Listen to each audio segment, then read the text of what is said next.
Good morning, everyone, or good evening, wherever you are in the world, and it's evening for me. But welcome to the Silver Tent TV, and tonight we're talking, or today, we are talking about menopause. Now, some people have asked me why I've written it that way, and it is menopause, but we have probably a little, I don't know, colloquialism that we do down here in Australia, where we sort of say, let's have a bit of a pause while we go through this with other things to do with men. But anyway, that's just our funny sense of humour. Other than that, I will get on with things. So I'm just going to introduce myself quickly. We're going to introduce ourselves. So I'm Sandy Simmons, and there's a B in there because when I started to write my book and get online, Sandy B. Simmons was a stripper in the US. So I put the B in there just to differentiate, just to make sure. I'm a naturopath, nutritionist. I've done all sorts of other different things in the natural world, from sound healings to colour to candling, work a lot with beginning of life and the end of life. So I'll leave it there, so we try and keep it a bit brief so we can get on with our discussion. So I'm going to go to my left, which is this way, to Jo. So Jo, could you introduce yourself, please? Hello there. So yes, I'm Joanna. I run Harmony Healing and Harmony in Nature with Katie Robinson. And I'm a forest bathing guide with Katie, that's Harmony in Nature.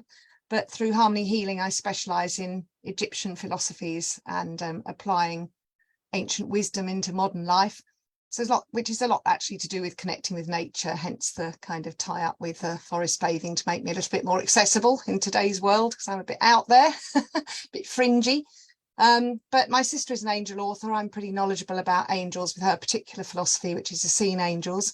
But for my own work, as I say, I work a lot with past life and just applying these ancient techniques, which is all about waking up your other perceptions beyond the normal five. And then you kind of tune into people and get a sense of where the energy's stuck. So that's kind of my energy game, if you like. And I'm not a specialist in natural therapies, as in I don't practice them professionally, but I am very used to doing that for myself, so have reasonable anecdotal knowledge. That's me. Thank you. Thanks, Jo. And I'll over to Liz. Right, well, I'm Elizabeth, and I am an accredited master coach and holistic healer. So I have had shamanic training.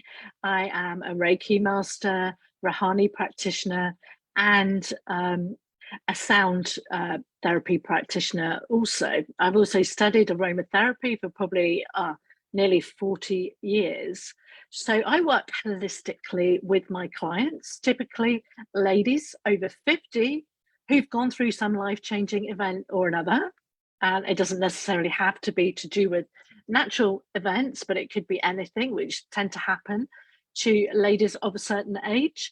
And I help them move from in crisis to in control, working with the the person holistically. So this coaching, healing, whatever they need. And I don't specialize in this particular area of life, but I have some quite strong views on the subject, which no doubt you'll hear later.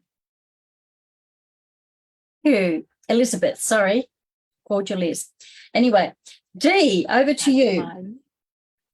Hello, good morning, everybody. My name's Dee Twentyman. I run Resonance Holistics Limited. It's a hypnopsychotherapy I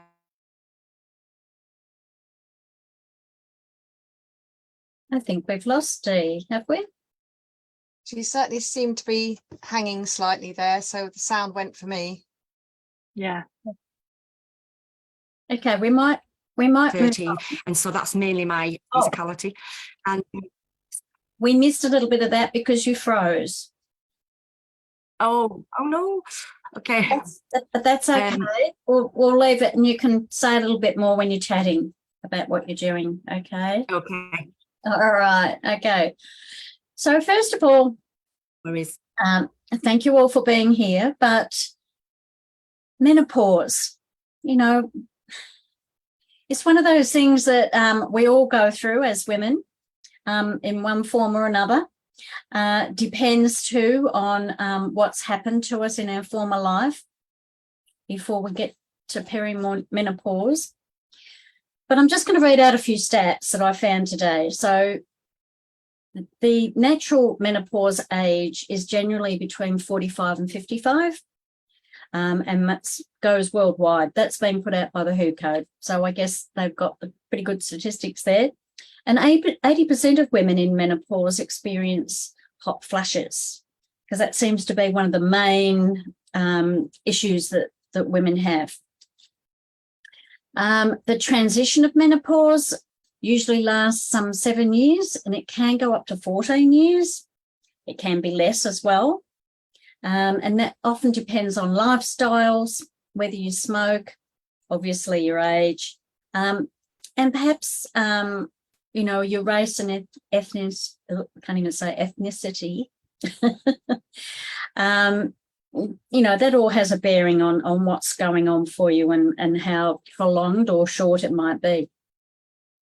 So every woman really experiences menopause. I mean, the only ones that don't are the women who may have had their ovaries removed before puberty, who didn't go through having a period at all.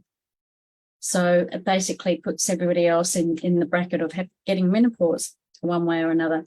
So the other thing that I wanted to bring up too is that we're going to talk about some medicines as well today and natural remedies. But in May this year, which isn't long ago, the FDA approved a new oral medication called fezolinetant. You can say my pronunciations are not the best, but I can let you know what that is later if you want to know. It's the first drug to reduce the frequency and severity of flushing and sweating. And that happens as our estrogen falls during menopause. So I just wanted to bring a few of those little things to your attention. So the next, excuse me, got my notes here. So I also wanted to bring up the one of the medications that have been used in the past is called Premarin, which most people may have heard of. That was the original medication that was given to women in menopause from 1942. It comes in an oral tablet, and it also comes as a cream. But do you know what it's made from? It's made from isolated from horses' urine who are pregnant, so from mares. And that's how they get the name, pregnant mare's urine. So they've got different letters from each of those words. So it makes you stop and think about whether you really want to have that or not. But, a lot of people don't know that that's what it's made from. And it's still prevalent today, even though they tried to stop that happening. I think it was 2002. So, and there's a lot of the side effects of these medicines that we're given in menopause are to do with stroke. These are stats. Stroke is 41%, heart attack 29%, and breast cancer 26%. That's the stats that have been put out by a trial of over 16,000 women back in 2002 as well. So you can see there's good and bad in everything, as we know. But I just wanted to put those things forward.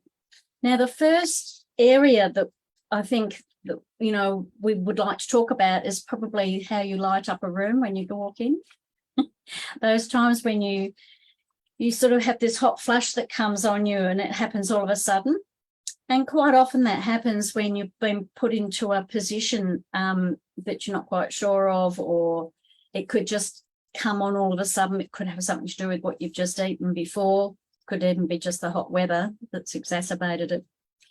But I'm going to, just before I say anything, just hop over to Jo. I'm going to go around again and just ask, did this happen to you, and were there anything that you put in place, or are there any suggestions that you've got for hot flushes?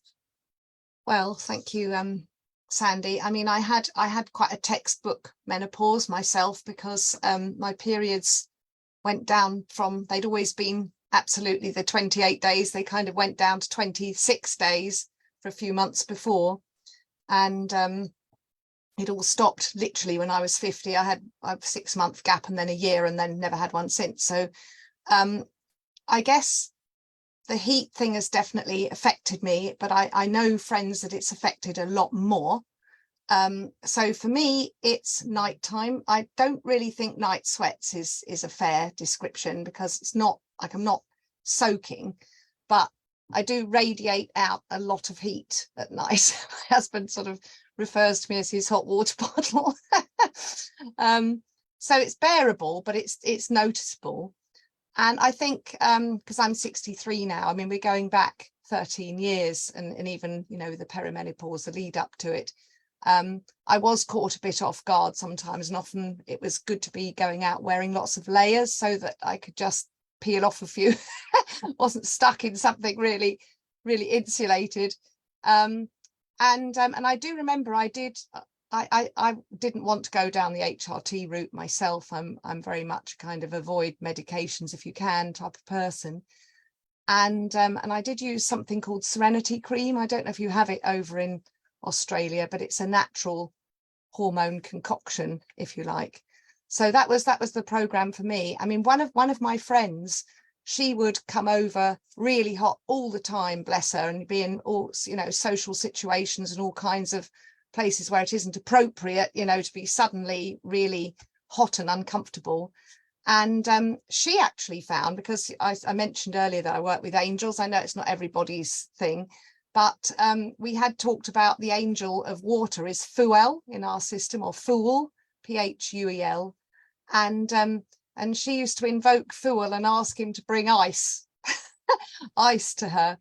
And actually, she said it really helped. And, you know, whether it was psychosomatic, you know, we don't know, that because she believed in it, you know, that it made her feel better. I don't know, or she felt like it gave her some control. But she definitely said it helped. And I've never had to resort to that yet, because usually just taking off a layer or two is enough for me. Hope that helps. Fabulous. Okay, thanks, Jo. Elizabeth.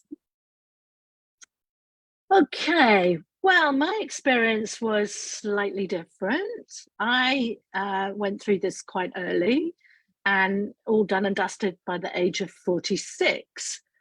And to be honest, I never heard the term perimenopause until way after, which is quite interesting. It seems to be talked about a lot more now, but with hindsight, looking back, it would have explained a lot of things that were happening to me in the lead up, because my cycle shortened, the bleeding got more intense, and there was mood swings.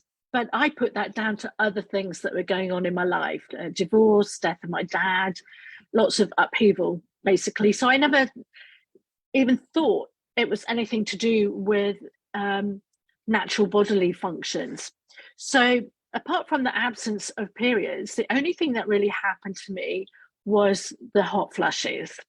And at the start of that, I'm thinking, hang on, I'm not going to let this happen. I'm not going there. I'm not having this.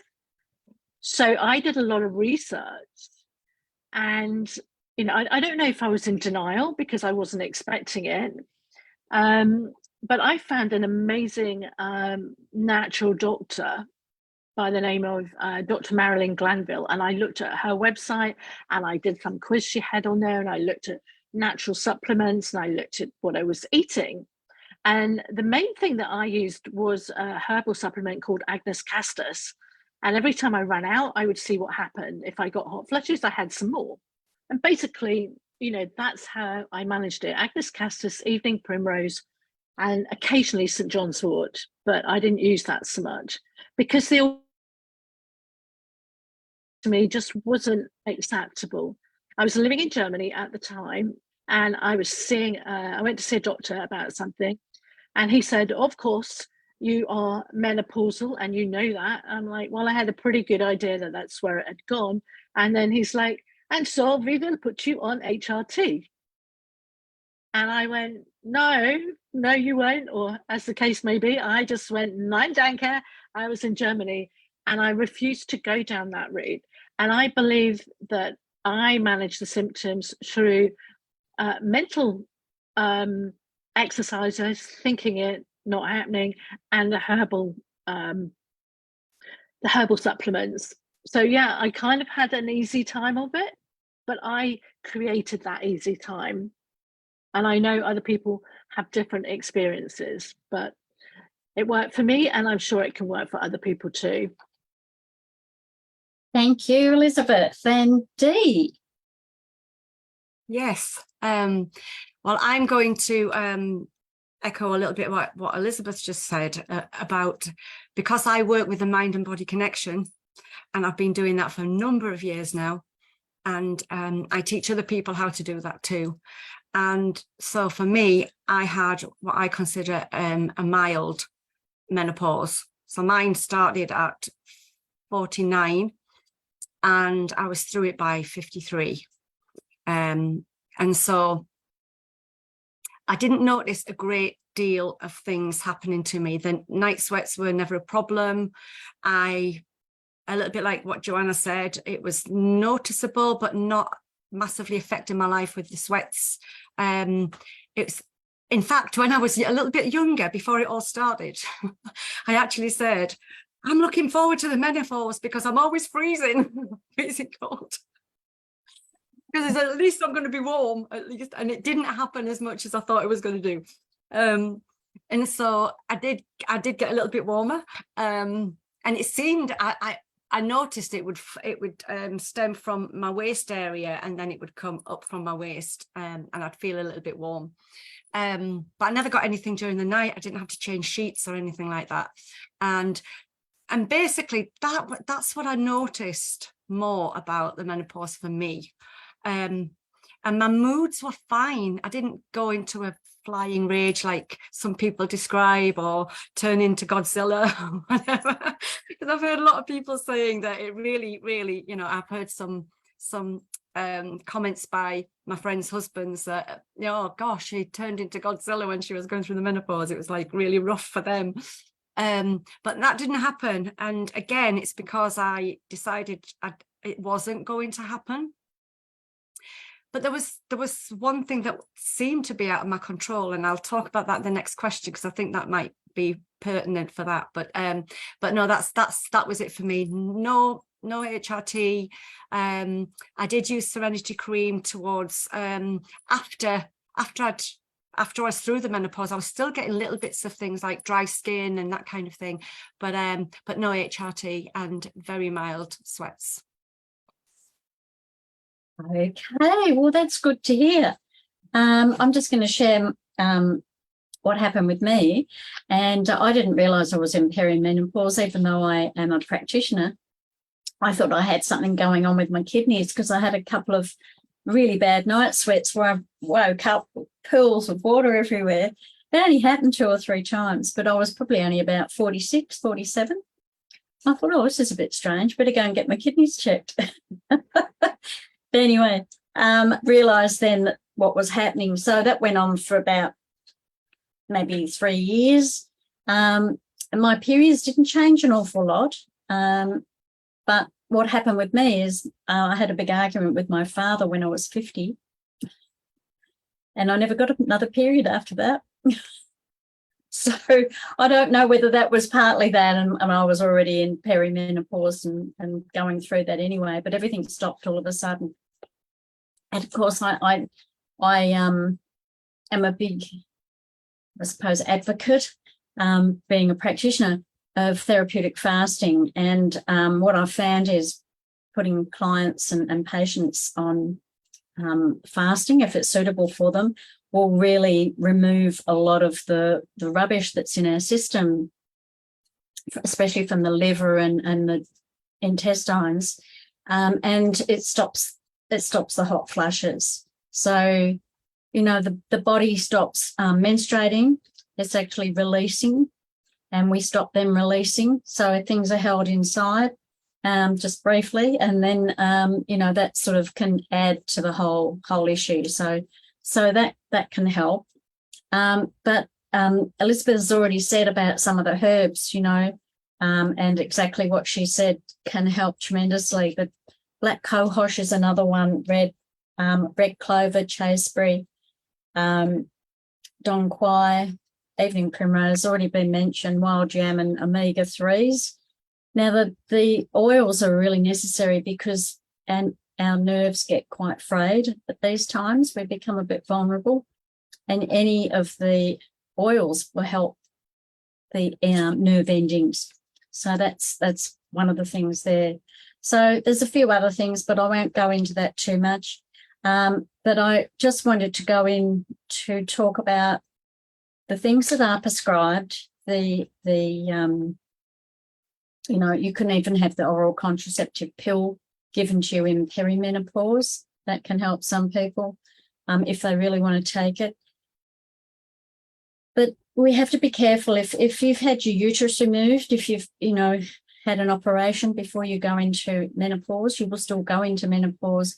It's really, really important, especially for those women, not to have or not to go down that track of HRT. And if you've had breast cancer or any real health issues, you know, they're probably best to stay away from. There is plenty you can do naturally. You've heard of some things already, but, you know, there's a lot that you can do. The main thing is, I think, looking at diet, and I think Elizabeth said that, looking at what you're ingesting, because alcohol, coffee, you know, for me, it was anything that was hot, spicy, sugary things, especially pumpkin. And I know you don't eat a lot of pumpkin in England, but in Australia, we have pumpkin in lots of things. And it's quite sweet, and, you know, I couldn't eat that either. So you've just got to get to know your own body and what it does. But just staying away from those sorts of things really helps. So the next question that we have, what we talked about, was, oh God, I've gone dry. And also some people may have had problems with vaginitis, which is like an inflammation of the vagina, which is absolutely a no-no for having sex, because it's just like sandpaper. Having had that myself. So I don't know if I'm going to hand it over to Jo, whether she's had any, got any tips or anything that she's been through in that regard. Well, I can't say it was something I noticed hugely, if I'm really honest. But maybe that was because I was already taking other supplements, because by then I was using the Serenity cream, and that was it's made by Wellsprings. Is it one that you're familiar with over in Australia, Sandy? Yes, yeah. So I mean, maybe that was helpful. I don't know. It's but I can really sympathize with people who do go through that, particularly when it's extremely painful. So I'm afraid I don't really know what to say there, because it wasn't something that happened for me. Can I just say quickly before we move on that there are a couple of comments that Francesca's made on the Facebook, because I've got it open on my phone here. Good. Okay. Yeah, she was just saying that she can really sympathize with people who get the, you know, terrible tempers and frustrations. And actually, in relation to that, I did have some abdominal Mayan abdominal massages. And one time I came home and nearly punched my husband's lights out, and he hardly said anything defamatory at all. So I can certainly speak from experience at having ridiculous kind of anger swings, which isn't the question. So I won't dwell on that. But but yeah, it was really bizarre. And she did say at the time when I went for the treatment, it might affect you, might affect your anger. So she didn't speak lightly there. I should have taken a bit more notice. Yeah, anyway, thank you for that. That's good. Okay. And Elizabeth, any comments there? Well, I didn't experience any kind of vaginal dryness or anything like that either, so I can't really speak to that personally.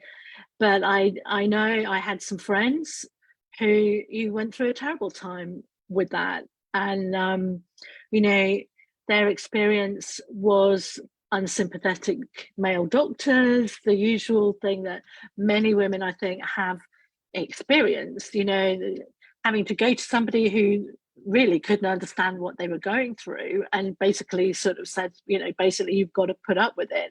And I know what she described to me just filled me with absolute horror. You know, she said also about like the sandpaper effect, like the skin felt really thin and that it was breaking and stuff like that. And so like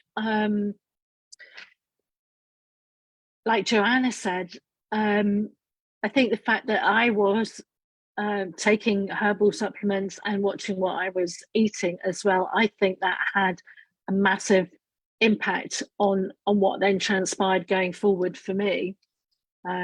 So it was never an issue. Okay, thanks, Elizabeth. Dee. So for me, I didn't notice any of that either. However, I did notice that since I became postmenopausal, I have had very dry skin, and I've been, you know, you put creams on and everything, and because I'm anti-pharma completely, then I don't go to any doctors for anything really about anything like that. I think, okay, what can I do for myself? What do I know nutritionally? What do I do homeopathically? What do I do herbally? All of that, I can use that to help me. And then, however, there came a point where in 2020, it would have to be 2020 when they closed everything down, wouldn't it? My timing's always been rubbish. I'm going to tell you that. I ended up having what was unusual. I had kind of a bleed, if you like. And I know that after menopause, if you get something like that, it really needs to be investigated pretty quickly. And so I contacted the doctor. They sent me very quickly, thankfully, to the local hospital for an investigation, and they discovered that I had atrophy and that the lining of my cervix was extremely raw and red, and that because it was so thin and lack of estrogen, and I hadn't even noticed, I'd had no pain, no symptoms whatsoever. She said that obviously through some kind, you know, even just moving around, and she was very surprised that I wasn't in any kind of pain at all, because she said when she had a good look inside, it was quite, you know, it needed some work, really, some work doing on it. And so she gave me some estrogen to apply, and everything's been fine ever since. But I didn't know that until the time, and obviously I was just very thankful that it wasn't cervical cancer or something like that. And I know other women who have said to me that they developed other conditions through during menopause, like lichen sclerosis, which is a dryness, and it basically means that it becomes very thin and dry and sore and all of that kind of thing. So I know that those conditions can happen during menopause as well. So it's very well worth looking at what, you know, if it's happening to any women listening, then it's very well worth looking at all of the other things that you can do. But that was just my experience. But that was only 3 years ago that happened, and I've been through and out of menopause since I was 50 something, and I'm well past that now. Hey, thanks, Dee. Okay, so I'm going to just say that I've had a few things. I don't know whether it's because they like to practice on us practitioners, I don't know. But anyway, I had dryness, but that's sort of easily fixed with dryness. You know, you can use all sorts of estrogen creams or other creams that you want to. Some people use coconut oil, or different oils work really well too. So that's quite an easy thing to fix. But if you get, lichen sclerosis, which I've had, seeing as Dee was mentioning that, and that was really painful. It's like paper cuts around your vagina and, inside, and it's really, really painful. When I went to the doctor, interestingly enough, she said to me, "Oh, you'll just have to learn to live with it." And I said, "I don't think so." And it was my partner who was sort of horrified at the fact that she said, "Oh, you probably won't be able to have sex anymore." Was found on the internet, Emu Aid, and I don't know if anyone's heard of Emu Aid. It's a homeopathic cream, and it is marvellous. You need the blue version, not the red one, but the blue version you can actually use inside. And it's marvellous. It cleared it up very, very quickly. So also watched my diet too, of course. It's fixable. Everything's fixable, really. And vaginitis I had at one stage. It's usually when you've got a bit of bacteria that happens because everything's a bit dry, and that's, you just want to sit on the seat and keep sort of squirming because you can't do much else when you're out and about. But it's the same thing. That worked for that as well. Plus, you really need to be mindful of your diet. And, of course, you can always get herbs and homeopathics to support that too. So, there's a few things that I wanted to mention on just going back to hot flushes with everyone familiar with tissue salts here? Yeah. We've got Schussler brand here. I don't know what you've got over there. I know there's a few different ones. But Fur Phos for hot flushes is really, really good. These are ones that I use with my clients. If you've got abnormal palpitations, which can quite often come on when you've got hot flushes, so Mag Phos is really good. And if you're feeling really weak and run down and tired, which happens, Calc Phos is good. So we're going to go into now talking about the anger things, which Francesca was talking about, that can come up, and the irritability that sets in and everyone around you suffers in the family, etc. And, just stress, depression, anything like that is mentally unstable, we could say, or not our usual happy selves. The other one that's talking about tissue salts here is Kali Phos helps in that regard. So that really helps with the mental aspects of things. And of course, there's lots of other things you can do, which I'll talk about in a minute. But, for me, I didn't have too much in the way of mood swings, maybe because of what I do, and I was probably taking herbs and other things I'm watching my diet and all those things. I found the mood swings weren't really that bad. Nothing, a little bit more heightened maybe than usual, but nothing that I couldn't sort of just deal with, or people around me didn't deal with. So I can't comment too much on that, but I do know that there is an awful lot. If you're working with your physical body, your mental body will be much better. So I'll just leave it there for the moment and hand it over to Jo to see what she has to say. Well, obviously, I've already mentioned the after effects of the Mayan abdominal massage.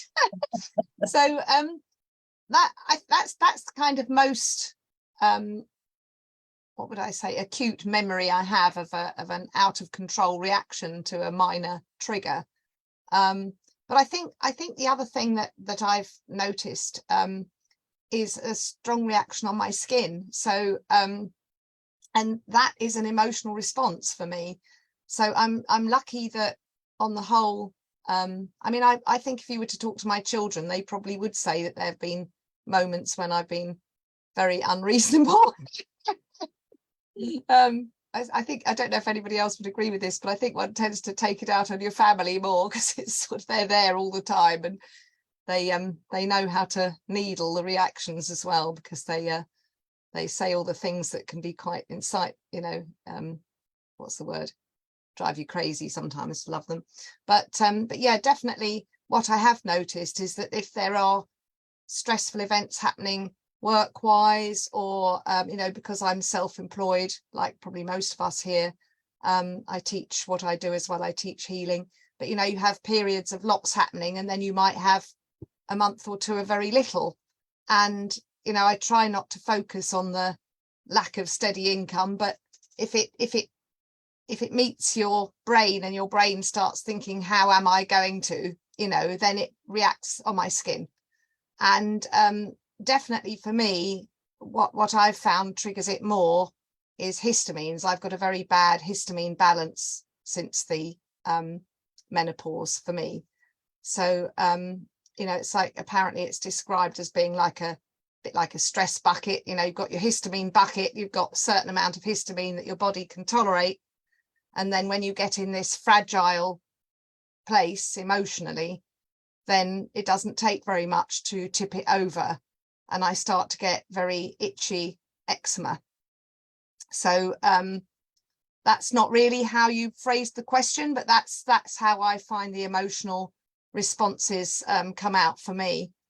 And in fact, what I'm going to be doing, and I will put a little plug in for Sandy here, because she has given me some very helpful advice, one of which was to take some nettle tea, which I've got a little picture behind me of some nettle tea there. It's a very easy remedy for people. And I because obviously nettles have a histamine response in the body, I wasn't even sure whether I should be avoiding nettles, but it seems like it's a good thing, and I quite like the taste of it, so that's very helpful.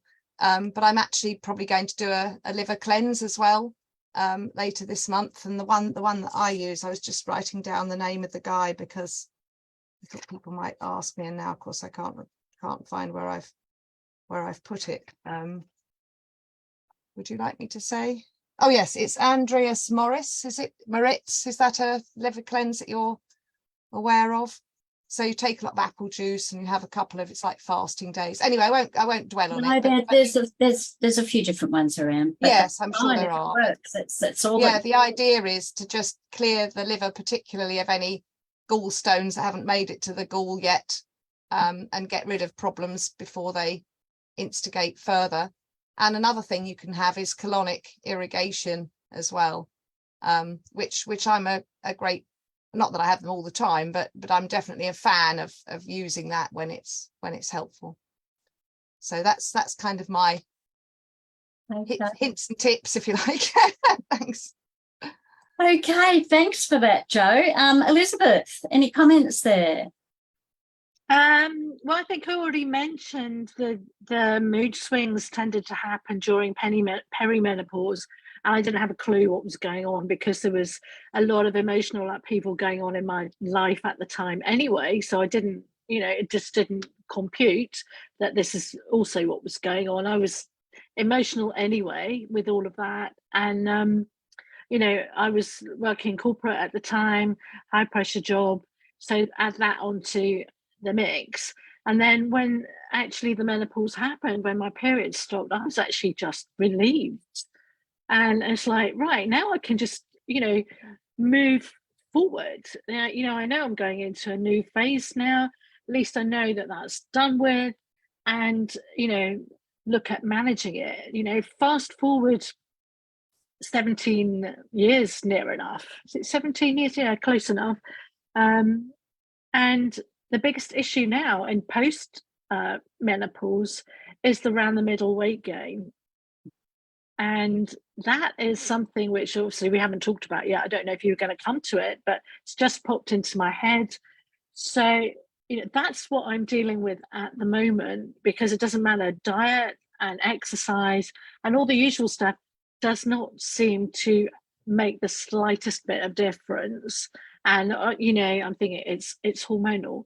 And then, you know, there's all sorts of research going on, thyroid, low B12. There seems to be, and I don't know if this is just my thinking because I've actually done some research on it, but there seems to be almost like an epidemic, particularly of older women with B12 deficiency. And I'm wondering if that's, you know, somehow linked, because it just gets rolled in with all the other symptoms. And I think we have to really peel off the layers here. And I've known people completely debilitated, and it was all passed off as menopausal. And once they realised actually there's a B12 deficiency, that actually helps. You know, thyroid issues tend to come up as well at the same kind of time, all get passed off as, oh, it's just menopausal, blah, blah, blah. And, you know, I have been concerned about thyroid for many, many years. Every test comes out normal according to typical, you know, medical parameters. And I'm like, well, I'm not actually convinced of this. And I've been recently talking to a medical herbalist who said, well, show me your last test. And she said, you know, yeah, they're in the medical normal for what the NHS says. However, she said, they're all so low. So, you know, and she also was saying to me about, you know, let's sort out your gut, leaky gut, liver cleanse, all that kind of stuff, which it's all part of this transition as far as I'm concerned. And I'm in that next phase now of, you know, dealing with the, you know, the bloat and the belly, because that's the only place there's really this weight. And that's the next challenge, I think, as to how to manage that. But the mood swings came and went during perimenopause and haven't resurfaced, thankfully. Okay, well, thanks for that, Elizabeth. And yes, I'm going to touch on a few of those things, or we are, not just me. So I'm handing it over to Dee to see what she has to say about mood swings and stress, depression, and anger and irritability. Okay. Well, anger and irritability didn't affect me either. And I'm thankful for that, because I'm not really an angry person to start with. And I think that sometimes if we suppress certain emotions as we go through our lives, something like menopause, if you're told it's going to happen, I think you've got free rein to go.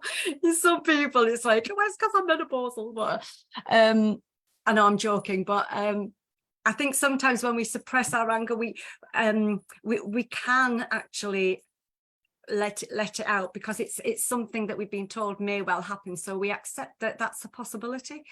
And because I'm a hypnotherapist and I work with people around their mind and how it affects them physically, and I also use those kind of things on myself. If I was a patient of mine or a client of mine, what would I be saying to them? How would I be looking to help them to actually just go through this period of their life? And so I tend to kind of apply the same things to myself as I do to clients. And I'm in a much better position to say what worked for me and you know, what I've tried and all of that kind of thing. And so I haven't experienced anger or frustration or anything like that. And I tend not to, even before menopause, I knew it was a transition in life. My mum had a pretty easy menopause, so I didn't really read a lot about it on purpose, because I didn't want to give myself a pre-hypnotic suggestion of any kind, and I don't listen to doctors anyway. So I go, no, this is me. I'm unique, a unique organism, and I'm going to look at myself. And so for that, there was something that was out of my control though, and I wasn't expecting it. And I'm not a person that gets anxious or panicked about anything. I've never done that in my life. I've had a lot of trials and tribulations, and yet I've never had a panic attack ever.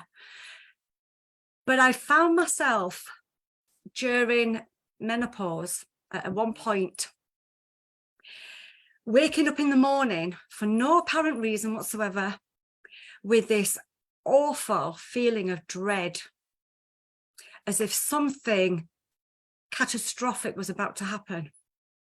And I don't remember dreams, so it wasn't dreams. And I was just struggling. Why do I feel that there's something really bad going to happen and something you know, really catastrophic, this kind of like doom and gloom kind of feeling, there's something really bad going to happen. And then it would pass and I'll be fine. And then the next morning it would happen again. Or at another point during the day, it would happen again. And I'm thinking, what on earth, what's this? I've never had this in my life before. This isn't me. This isn't the person I am. I don't think about things in this way. I don't, you know, believe in all that. And I was living in Greece at the time. I was doing all my holistic therapies and everything over in Greece for this summer period. And I got back home. And I was at home one night, and I've been on my own for many years since my husband died in 2000. So I had, you know, nobody was around, and I've lived on my own for many years, and I was just having a normal evening, and all of a sudden, this feeling came over me again, and at the same time, and this happened like over a period of 2 years or something. I was getting these intermittent feelings. And it took 2 years for me to fathom it out, that this anxiety, this panic, this feeling of gloom and doom happened the instant before I got a hot flush from my waist up. And I went, eureka moment. It was a hormonal dip. And I was so pleased that my brain clicked in and helped me to work that out, because there's so many women who do experience anxiety and panic for the first time during menopause and are automatically put on anti-anxiety drugs. And I think that is something that doctors either don't know about, or I don't know why. I'm not going to speculate, but people need to be more aware of how their bodies work, in my opinion. And if we connect with ourselves and how our bodies operate, and the hormonal changes and the magnificent abundance of natural remedies around there to help us to understand this, then we'd fare a lot better than being programmed into thinking that you're going to get a hot flush. And when Joanne mentioned earlier about a lady calling up an angel, for me, that is telling yourself what you want to happen, and actually making sure that you work with your mind and body connection, and that you actually tell yourself what you're going to experience, and you will experience that. And that is a real fact. It's a real phenomenon. You can change your mind from being down and gloomy about the weather, and then all of a sudden 2 minutes later you're feeling great. So it's very similar to that. And so that's what I found, and it was such a relief to find that it was just a hormonal dip and nothing more than that. So that was a great relief. That's excellent, Dee. Glad you put all that together. So that was one thing I was going to mention, is that there's expectations about menopause, and a lot of the time we expect things to happen. And if you aren't, or if you're not educated or haven't researched enough, then you just will probably step into that role, and those things will often happen. And that's not to say that anything's right or wrong. I'm just sharing with you what I've gone through in 35 years of working with people, and Dee's probably done the same, and perhaps the others as well. So it's something to be really mindful of, is that menopause doesn't have to be what it's made out to be. Okay. Some of the things that I was going to just chat about was, we're talking about the vitamin B12 and the thyroid issues and all of that. One of the things with thyroid is, if you've had an overactive thyroid when you were young, in other words, were you quite small and slim, quite often over the years it tends to burn out quicker and it will become sluggish. So that is a natural sort of phenomena that can happen, but there's things you can do to fix it, of course. And the B12 doesn't get absorbed because our digestive systems are clogged. So you're talking about liver cleanses, or we could do fasting. Colonics are good. They can be expensive. I teach a lot of people how to do enemas at home, and specific ones for them. specific solutions and things like that. There's a multitude of things out there that can help us clean our systems, because years and years ago, everybody was probably in a religion of some sort, and most religions have a type of fasting, not necessarily, you know, with enemas and all that sort of thing, but they all every year had a period where they didn't eat as much, and their body was able to get back to some sort of normality, not overeating all the time or whatever they normally do. So that's all gone by the wayside for quite a number of decades, I would say. And so that's not happening in our natural life anymore. So this is why I talk about doing cleanses and things like that once a year. It just makes sense, because then the body can recalibrate, can get back to its normal self. It doesn't have all the debris and rubbish sitting around. It's been able to clean itself up because it's been given a chance to, and then everything works better. That's just my perspective on things. But before we finish up, I just want to acknowledge the people that are actually listening tonight. I'm going to just read out a couple of things. Sally is on, and she said, my husband called it the menopause, so I'm presuming that's to do when we were talking earlier. And Francesca's talked about the B12 and understanding the anger in people that can come up as well. That's it. And they really loved your talking about the hormonal dips, Dee. Okay, so that's really good. So I just want to sort of say that there is so much that you can do, but if you're getting tired, you've got to get onto your sleep, you know, see how you can sleep better. Naturally, as we age, you know, our sleep can reduce because we're not as active. But if you're getting broken sleep all the time, you're going to be irritable and tired. I mean, that's a normal thing without having menopause as well. So it is really just telling us to have a good look at ourselves. Your body tells you all sorts of things. It's saying to you, hey, notice something's not right here. Let's get on to it. So there's a lot of stuff you can find out yourself through books and some things on the internet, not everything, but a lot of stuff on there can help you. Just one of the things that I'm just going to say that I think most people need these days is magnesium. Everybody is stressed on some level, more than we were when we were young, if we remember back 50 years ago, whatever.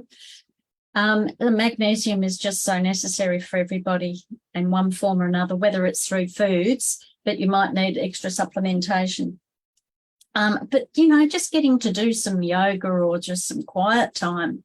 Everybody's so busy. The poor body doesn't get a chance to catch up. And if it's not sleeping well, it's not going to have a chance to do its usual nightly cleanse and you know, sorting itself out. So just a couple of things there that I wanted to add. We've got a few minutes left. Is there anything else anybody would like to talk about, bring up or talk about? I don't think anybody's put anything on the chat. I'm just having a look. But any other tips in that? Go, Joe. Well, I was just going to quickly say, because we've skirted around it and said that, I mean, I didn't actually go to my doctor, but I think one or two on the panel have said that when they went, HRT was immediately recommended. And I was, obviously that does work for some people, so don't want to diss it out of hand. But somebody I know did go to their doctor when she had absolutely no menopausal symptoms at all. She's a little bit older than me, about 10 years older, so we're going back a little bit. But her doctor immediately mentioned HRT as if it was some kind of free facelift, and she was kind of you know, tempted and went for it when she didn't have any symptoms at all. And then, you know, maybe it's connected, maybe it isn't, but she developed pre-breast cancer. And so, you know, I don't want to scare people away from HRT, because we can't prescribe what works for other people, and some people, we've talked a lot about belief, and if you're a real believer in the doctor, then maybe HRT is the best thing for you. So, you know, it's going to work for some people, but I would urge not to rush into it, particularly if you are unsymptomatic, and to maybe look at what other options are out there as well. Yeah, that's a really good call. You know, there is a couple of things I wanted to mention. There's foods and herbs and things that have a natural estrogen, so you need to look up those too, because they will help instead of taking any HRT. I use a lot of sarsaparilla and licorice, elderflower, elderberries, and one called unicorn root. Yes, there is a unicorn root, even though it sounds a bit far-fetched, but it's not. But that can really help too. And while we're doing all of this cleaning and everything else, we're helping our digestive system to be freed up of rubbish, which then happens in the mind. Okay, and it's also what you think and what you take on from other people or your expectations that can have a big effect on your body, on your digestive system, and everything else to do with your menopause symptoms. So just keep those things in mind. I was just going to say, Sandy, just the point that you made before I forget it as well, that everything you've said I would endorse wholly, just to use as much natural substances that you can within your food and your diet and everything.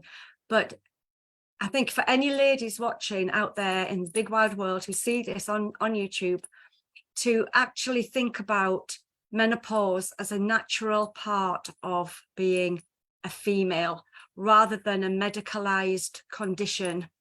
And when we see menopause as a natural part of it's like going from infancy to puberty.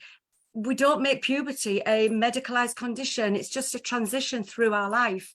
And if we look at menopause in the same way, then and we're also considering our health as we go through life anyway, it becomes just something that we work with and go through and manage. And I think that if we get our heads around that bit, then we're going to be in a much better position to actually flow and, you know, glide through this transition and out the other end much more easily. Absolutely. Yeah, totally agree with you. I'm so glad you said that, Dee, because I was going to say that too, that it worries me that the medicalization of natural transitions seems to be the norm now, and it's people's first stop.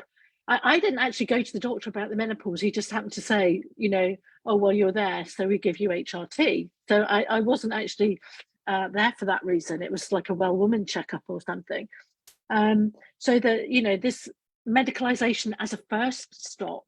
And the other thing I want to say is, because I have experienced other women perhaps attacking me, saying, well, you had it easy, you don't know what it's like, blah, blah, blah, blah.